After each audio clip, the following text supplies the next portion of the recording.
What is going on, folks? I'm back here on Showdown. I got another discussion video. This is a video that I've been looking forward to doing, something that I've been requested to do at least a dozen times, maybe even 24 times since Scarlet and Violet came out. But we're going to be going over offense teams in the current Scarlet and Violet OU metagame. Nobody can deny that offense, hyper offense in general, has just completely taken over the metagame. Usually in the beginning of a metagame, like this happened in the beginning of Gen 8, it happened in the beginning of Gen 7, and etc. Offense is usually king. But in Gen 9, this power creep is unlike anything we've seen before, truly. Like, a lot of people were debating, like, oh, you know, we've seen bigger power creeps in Gen 5 or Gen 6 with megas or whatever the case is. No, sorry to say, Generation 9 is... Look at these 300 base power moves like Annihilate. Nothing is gonna compare to Generation 9. So, offense right now is absolutely king. Of course, there's a lot of good defensive Pokemon like Dondozo, Scarlet, stuff like Corviknight is always going to be good. But in general, it's really hard to deny that offense is not the absolute best. The new tools they got, such as all the Paradox Pokemon, Golden Go, so many different Pokemon getting spikes. You got Glamora, for example, which is just like the hazard setting GOAT. This is a mon that we've never... This ability, the fact that he gets all the hazard setting moves, 130 base special attack. You got Ting-Lu, who is absolutely unkillable. I think the only way that you can one-hit KO Ting-Lu is if you have Mega Medicham hacked into the game with a choice band. That might be the only way to one-hit KO Ting-Lu. But I digress. Like, hyper offense in general is quite fun in current metagame, even if it is pretty crazy matchups going on right now. And I honestly believe that offense might be even too used in the current metagame. I would like to see more of a balance going on. I like seeing all styles flourish, but currently, you just can't deny that offense is king. As long as stuff like Golden Go and Annihilate are running around and you're able to use those, I mean, shit, you might as well. So I figured, let's talk about it. People always ask me, you know, how do we beat hyper offense? What's a good way to build hyper offense? And I figured, you know what, this is good. Let's talk about it. Go over a bunch of my different hyper offensive teams. Got a bunch of different styles of builds here, some that are hazard heavy, some that aren't so hazard heavy, some that are more defensively inclined, some that are balls out, like just all different styles. It's a good way to talk about it. And then we can also go over what these types of teams are weak to, because even if offense is the best style in the metagame, everything can be handled, right? And I like using my balance as well, right? You don't want to just keep spamming the same style over and over. But let's hop right into it. So looking at hyper offense in general, the first thing I want to point out is that defensive synergy is not that important. So this was the hyper offense that we got #1 on the ladder with. This does have Iron Bundle, but just ignore that. You can just pretend that's really anything. You can put Chien Power here and it's still a fantastic team that you can get top 10 with on the ladder. But this is a very typical hyper offensive build, guys. You're going to have your hazard setter. That would be Garchomp. Now, when we say hazard setter in an offensive team, not always do you need both Stealth Rock and Spikes. Oftentimes, just getting up Stealth Rocks is enough. You just need to break potential sashes and that kind of thing. For me, getting whatever Pokemon down 12.5% is usually enough to sweep my opponent. When you're running an offensive team, you need to remember, your Pokemon are not designed to take hits, meaning you really need to get the most out of your turns. You need to get turns right a lot more when you're running offense. The whole point of running balance when you have Dondozo, Scarlet, Corviknight, etc., those teams, you can afford to play more patiently. That's not to say that those are easy to play teams. You still have to get your turns right and you can get owned. But you can play a lot more patiently with balanced teams. With offense teams, if you get one turn wrong or you think you're being patient when in reality your opponent is running laps around you and setting up their own side way better, you're going to get screwed up. Offense, you are not allowed to take your foot off the gas. You need to keep a good positioning for the most part. So again, defensive synergy is not as important as getting the turns right is. So if you're running a hazard mon, right, on offense, which you basically always need, options are Garchomp, Glamora, Ting-Lu, etc., Tusk. Garchomp is a good one, right? Speed-wise, he beats all the other guys. Glamora, Tusk, Ting-Lu, none of them can outspeed him. Stealth Rock, Spikes, in combination with Rocky Helmet and Rough Skin. This thing is just a real, like, annoying mon to deal with. Rapid Spinners in general, they keep taking 28%. Tusk hates running into this thing unless it has Ice Spinner, or if it's, like, Protective Pads, but nobody's running Protective Pads on Tusk right now. But yeah, that's the thing. Nobody really likes dealing with Garchomp. It's faster than Golden Go too for opposing offensive teams. And in general, this is the type of hazard setter that Garchomp is a mon that with max HP, it's not able to be one-hit KO'd unless you Draco Meteor it or you have like a Specs Moonblast or whatever the case is. My Garchomp, for example, lived Iron Valley and Moonblast with ease. It took 90% and I got up a second hazard in one game and then I was able to win pretty quickly. So as long as you can keep the hazards up, usually your offense after you get rid of Garchomp or Glamora or whoever, as long as you got those rocks up, your other guys should be able to cover. Now, if you're only able to get rocks up with Garchomp and you don't get the spike up, you should at least be able to Earthquake or Dragon Tail something in front of you. You want to be able to do some damage if you're running a designated lead like this with the double hazard. In some cases, you know, like when I was running the Webs team, I used this a lot. We got, I think, top 10 on the ladder with this. I had a blast running this. Masquerain, right? Masquerain is different than Garchomp in the sense that you don't even have to always lead Garchomp on that offensive team. This, with Masquerain, you absolutely have to lead. Focus Sash, Intimidate, you know, that's just the bread and butter, and he sets up the Sticky Web. A team like this, it doesn't really matter if Stealth Rock go up as much as it matters if Sticky Web goes up, because this team's speed control in general is just making sure shit is slow. It's got a Specs Chi-Yu and a Specs Golden Go. Those two are basically your breakers. Offense is not going to be able to switch into them, and even balance, not going to be able to... Nothing can beat Chi-Yu, first of all. Specs Chi-Yu is not a, you know, a Mon that can be beaten. It terrestrializes into a Fire type, and then Blissey is 2-hit KO'd by Fire Blast very cleanly. Nothing else is going to not get 2-hit KO'd if Blissey is, so that's just how it goes. Golden Go, this is just your bread and butter. All offense teams should use this, right? Because it's able to keep off hazards better than any Mon we've ever had. When we look at it, Good as Gold is probably going to go down in history as like a top 3 to 5 ability of all time. Just the fact that this can stop everything, this is probably offense's best blessing, right? We were able to spin block in the past with ghost types, but back in like when did default come around, right? Gen 6. So in Gen 5, even the common spin blockers weren't that good. It's not like Gengar is some defensive beast. You could run Jellicent, but at least Pursuit and shit was around there. Now, there is no Pursuit for these ghost types, and this thing completely destroys Defog, which used to be unavoidable. So if you want to get past Golden Go, you better have that Mold Breaker Defog Hawlucha. One thing, though, that is good about Golden Go, despite the fact that it is able to stop all the hazards, Great Tusk and Iron Shreds are both faster than it, aka the new Donphan forms, so those can always be EV'd and teched accordingly to deal with Golden Go. One thing I will say about Golden Go is that I do think it's a little too overwhelming for balance teams right now. Like I said, guys, I love using offense, but I also like using balance. And sometimes it's just too difficult for these balance teams to do it because they need to defog the hazards away with their Corviknight, or, you know, they need to spin, but whatever the case is, Golden Go's pressure is just too much. Can't Spore it, can't Thunder Wave it, can't trick it, you can't taunt it, you can't do nothing to that guy. You can't beat this guy. That's just how it goes. So, yeah, let me just basically sum up the first 3 points that I was saying. Defensive synergy, not as important as getting the turns right in an offense versus offense game. Don't worry about, oh shit, I can't switch into blah, blah, blah. Focus on getting the kills early, because once you have the Mon initiative, then you can breathe a little bit more and it's an easier game to play. Lead-wise, you can always have some good hazard stuff. Glamora, you know, bread and butter. Just like Masquerain, I like running Focus Sash on Glamora, Power Gem, Energy Ball, Spikes, Mortal Spin. This is just a set that was given to me. The guy who passed in this team, Vert, he got #1 on the ladder with this, very strong. Tinglu, another guy he has on here just to put the hazards up. Whirlwind out, little bulky style. I like this team a lot because this is still an offensive team, but it's not balls to the walls hyper offense. He very clearly has a nice defensive core in the back with Tinglu and Rotom, but these guys aren't momentum sappers. You bring in your Tinglu, well then you can go for Ruination to get half on whoever comes in, which is great, or you can Whirlwind them out. Rotom Wash is capable of spreading Burn, which is awesome.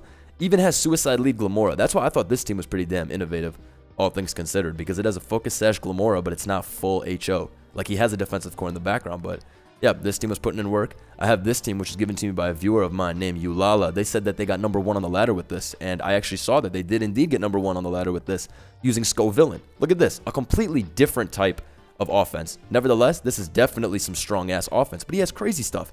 Instead of focusing on keeping hazards up, Espeon is instead here to make sure hazards don't go up against him. Because if you don't have hazards up, the next best thing is to keep hazards off. Espeon is a really crazy Mon. I'm not the biggest fan of it. I don't think it's too good in the current metagame, but I do really like Magic Bounce. And that actually brings me on to talking about another Pokemon, Hatterene. Hatterene is one of the most annoying Pokemon for sure in the current metagame, and I think people are definitely sleeping on it. This is one of the most fun Pokemon for offense, because if you look at the amount of Pokemon that set up hazards, a lot of them are not able to beat Hat, right? We got these guys. Glamora has to have a Sludge Wave to beat Hatterene, and the rest of these guys, you just Calm Mind and you Draining Kiss all of them. Literally, these 3 get Draining Kissed, and then this guy, unless it does have Sludge Wave, is not beating Hatterene. And Hatterene is able to stop all of them from setting up hazards. So for some hyper offenses, you don't even have to really focus on getting up hazards. Just have your own Hatterene, and you'll win the opposing hyper offense matchup pretty easily.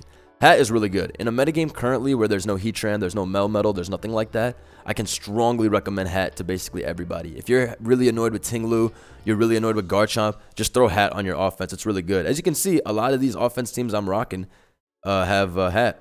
This is a team that I got from my buddy NJMP. He got #1 on the ladder. He actually peaked 2,000 ELO, which I think was the highest peak so far. Grimmsnarl and Cyclizar. So those are two other things that are basically like just the demons of offense right now. If I could say that anything is broken in the current metagame for offense, it's probably Cyclozar with Shed Tail.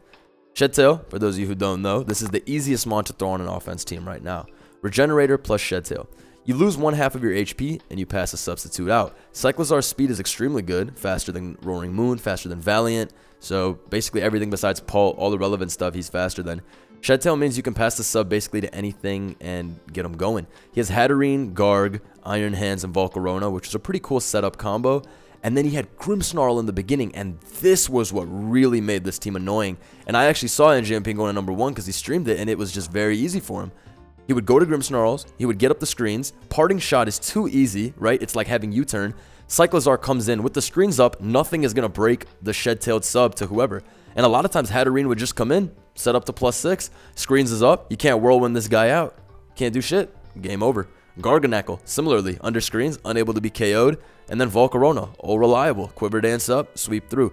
Shed Tail in general is something that I think is likely going to get suspect tested in the near future just because it turns offense into too much 50-50s. We already have to deal with the 50-50s that come with Terastalize, which is fine for now. But when you put Shed Tail in there, I don't think Cyclozar really adds anything too healthy to the metagame. And I'm pretty sure something's going to get done about Shed Tail in the near future. But for now, I can highly recommend running the Grimmsnarl plus Cyclozar core. This core is very easy to use. Like, this is the best like no skill core in the current metagame.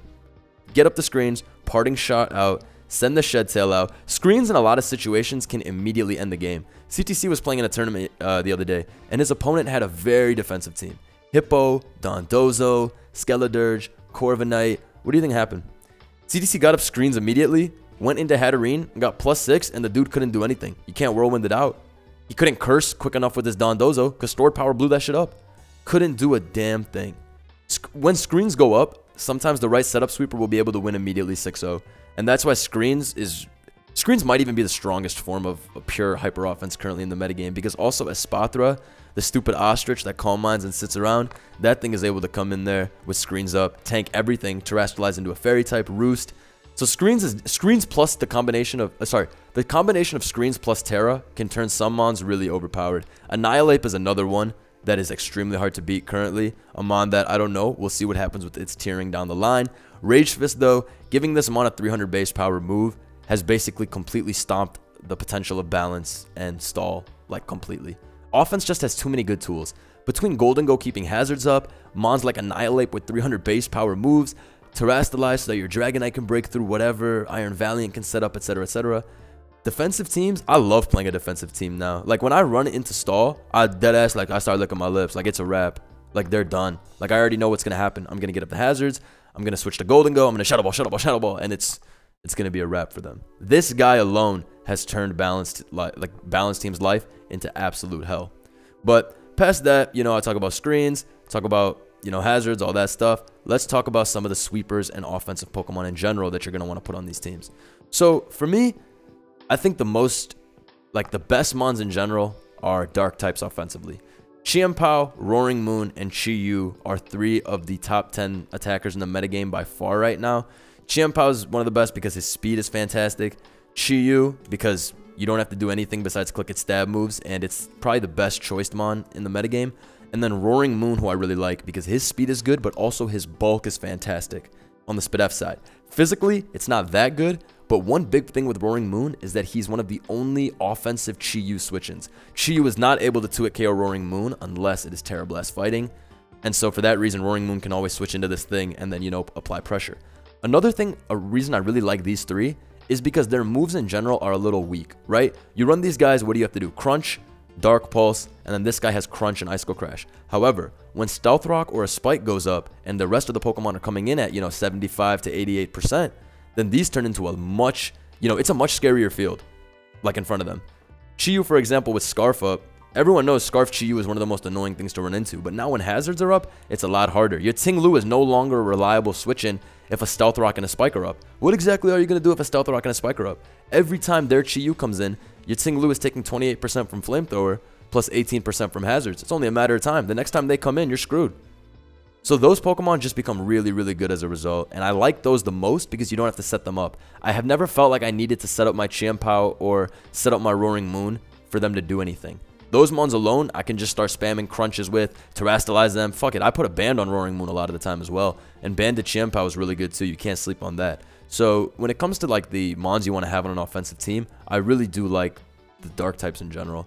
Sweepers though, we got to talk about those. King Gambit is probably my favorite for offensive teams because he also has a defensive utility. That's why I like this Webs team. And I will be linking these teams in the description, so don't worry. But King Gambit does a really nice defensive role for offensive teams. You know, just because you have an offensive team doesn't mean all 6 need to be balls to the wall offensive. I did say that synergy isn't that important, which I will say again, it's not that important. But it is nice to at least have a mon that can tank some hits. King Gambit is that mon to me. Darksteel is fantastic defensive typing. His HP, defense, and spit up are all really good. I run a really defensive one on this, or really spit up, especially defensive one. But you can obviously run adamant, you can run speed, invest, that kind of thing. Terra Flying is my favorite because I always save my terrestrialize for King Gambit, and then I wait for them to have Garchomp or Great Tusk or whatever the fuck, and then I terrestrialize into a flying type. I get off 2 swords dances, and they're completely screwed. This thing can set up on Iron Valiant and shit like that. Like it's very easy for King Gambit to set up, and his defensive capabilities are really good. Other than that, Roaring Moon and Iron Valiant are 2 fantastic Pokemon that can set up for offense. I do like Banded Roaring Moon more, which is what I'm always going to recommend too, but I cannot say that DD Roaring Moon is bad by any means. Booster Energy, I think you always need to run the Acrobatics Terra Flying set because you get the most out of that, but yeah, I think you would just run this. And then for Iron Valiant, I like Booster Energy, but I haven't run SD that much on Valiant lately. I have just run the special set. These, and then the last move can be Focus Blast or Close Combat. But it is really nice to have Booster Energy Iron Valiant over Specs now and again, just because having that X 1.5 speed can allow you to just sweep through the opposing offense really easily due to the fact that, you know, more likely than not, you're going to have hazards up. Past that, you know, you can always use Dragonite too. This is one of the best mons in the metagame, especially because of Terra Normal. I have been swept by this thing so many times, and I've also swept so many people with it.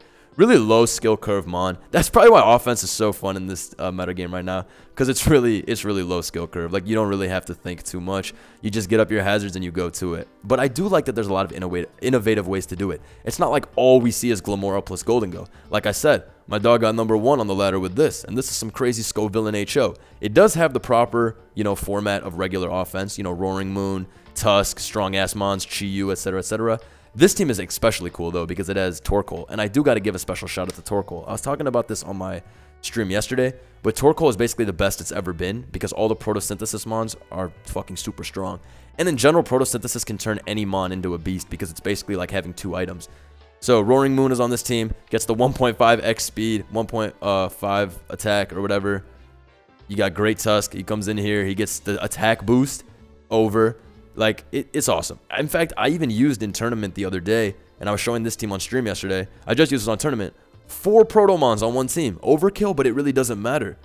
When you're in an offense meta, do you know how insane it is to be able to get a free +1 stat and then also have an item? I had Slitherwing, Proto plus Choice Band, that's the double band. I had Roaring Moon, Choice Band plus Proto, that's the double band. I had the Protective Pads plus the Band Tusk. You see what I'm saying? Sun in general is something really good, and it's also extremely easy to make Sun. You put a Torkoal on there, you put Roaring Moon on there as your fire resist, you put Great Tusk as the spinner. Now you have the 2 best Photosynthesis abusers in the whole game plus Torkoal. Now add whichever 3 you want. I'm being serious. I'm not even being facetious. It really is that easy. Hyper offense in general, like, a lot of these builds, you can just pick and choose. You can just pick and choose in current metagame. So we'll see when Pokemon Home comes out if it continues to stay this mindless. Because currently you can really do whatever. Grimmsnarl plus Cyclizar alone enables so many Pokemon. And a lot of styles I think are underexplored too. Like Rain, Hail, like with Chilly Reception. Or I guess it's called Snowstorm or whatever now. But yeah, Chilly Reception, Slowking into Baxcalibur or Sea Titan, that kind of thing is completely underexplored. Sand teams don't even exist, you know? So a lot of stuff is underexplored right now just for basic weatherless hyper offense. Or Sun. But I do think Sun is really damn strong in current meta. And I'm very happy about that too. But with that, let's talk about some of the weaknesses that hyper offense runs into. So I will say again, I do consider offense to be the strongest style in the current metagame, but that does not mean that it's like far and beyond gonna beat everything. There's still shit that completely owns balance. I got a fat team right here with Skeledirge plus Dondozo. Unaware in general will always be a big problem for these types of teams. Look at this team, for example. Dirge is hella annoying to this. Throws out Wisps like it's nothing. Golden Go can't Oko Skeledirge. Annihilate doesn't Oko. Iron Bundle was one mon that can only Oko if the Dirge is not Spadef. D-Knight would just get burned. Valiant's not doing shit. And then Chomp, I mean, Chomp will just get wisped and doesn't 2-hit KO after you get wisped. So Dirge is one mon for offense that is really, really annoying. You look at copy of Sun V3, and it's just a matter of time with Dirge too. These two cannot switch in because it gets wisped. This thing is going to get owned.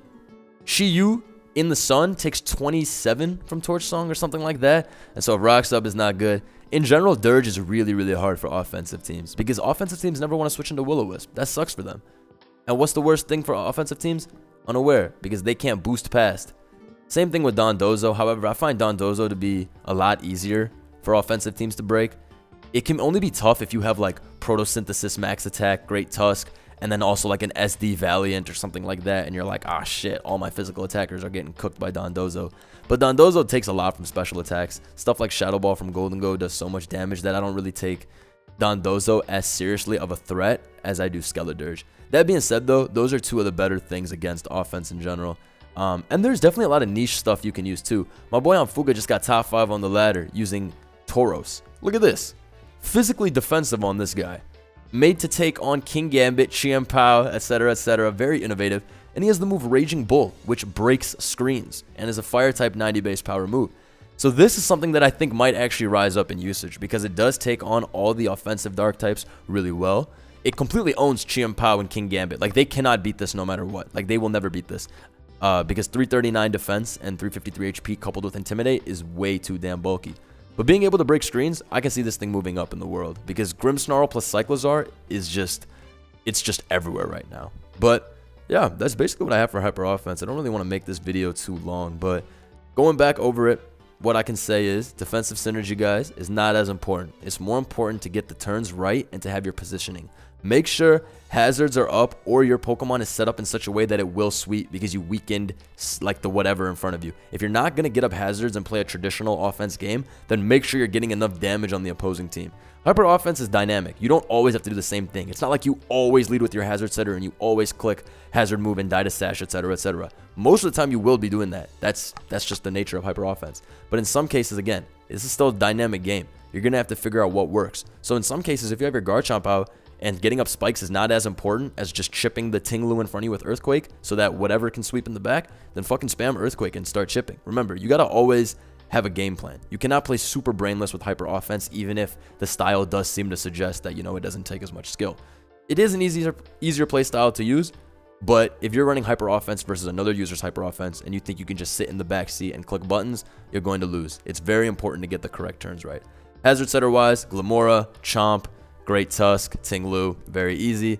Rapid spin wise, you got Great Tusk and Shreds. Those are about the best options. You can run Corviknight on an offense, but I really wouldn't recommend it. Otherwise, just go for a more balanced approach. If you're running Hyper Offense, I don't like putting Corv on there. But Great Tusk and Shreds are pretty good. Basically, you're gonna always need Golden Go too if you're running a hazard stack team. If you're running webs or you're running spikes, there really is there's no reason not to have Golden Go if you're running spikes on your team. So I will say that if you're running a hazard stack like this one with spikes, you're gonna have to have Golden Go. Same thing with Sticky Web.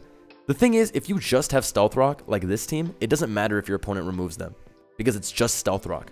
However, if you have Stealth Rock and spikes and your opponent removes them, you lost all your progress. You had some good shit going on and you lost all of it. So Golden Go is mandatory on any spikes, Sticky Web, whatever. It's like very good. Also got to give a big shout out still to Hatterene, which completely destroys balanced teams under screens. Just spam screens. That's all I can really say. If you want to win with no skill, spam screens, because that's the issue with offense right now. Cyclozar plus Grimmsnarl, I think that this core alone is going to move to the top in usage and people are going to get mad and the shed tailing will have to stop. But let me know what you guys thought. Just a little, you know, some thoughts behind Hyper Offense, how to beat it, what it's good against, all that good stuff. Going to link some of these teams in the description. See you guys soon. Going to stream later. Peace.